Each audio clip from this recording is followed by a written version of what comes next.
মৌলভীবাজারে বাংলা নববর্ষ ১৪৩৩ বঙ্গাব্দ রঙিন আয়োজনের মাধ্যমে অনুষ্ঠিত হয়েছে। বিস্তারিত জানাচ্ছেন আমাদের মৌলভীবাজারের head of news Khaled Chowdhury. ক্যামেরায় ছিলেন অশ্বিনী সিনহা। মৌলভীবাজারে বাংলা নববর্ষ ১৪৩৩ বঙ্গাব্দ রঙিন আয়োজনের মাধ্যমে অনুষ্ঠিত হয়েছে।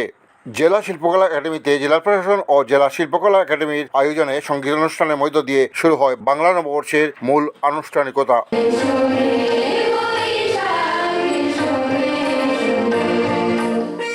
পরবর্তীতে জেলা শিল্পকলা একাডেমি হতে বৈশাখী শোভাযাত্রা শহর প্রদক্ষিণ করে জেলার কেন্দ্রীয় শহীদ মিনার প্রাঙ্গণে সমাপ্ত হয়।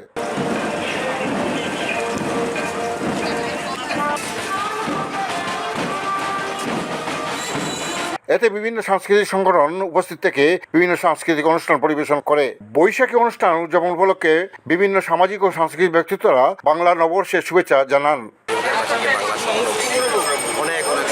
আজকের এই পয়লা বৈশাখের এই যে উদ্দীপনা আমাদেরকে অভিভূত করেছে, সবাইকে জানাচ্ছি শুভ বাংলা নববর্ষ।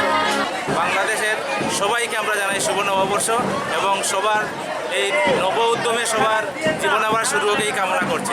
পরবর্তীতে পৌরসভা চত্বরের উদ্বুক্ত মঞ্চে বাংলা নববর্ষ উদযাপন পরিষদ ১৪৩৩ বঙ্গাব্দের আয়োজনে সঙ্গীতানুষ্ঠানের আয়োজন করা হয়।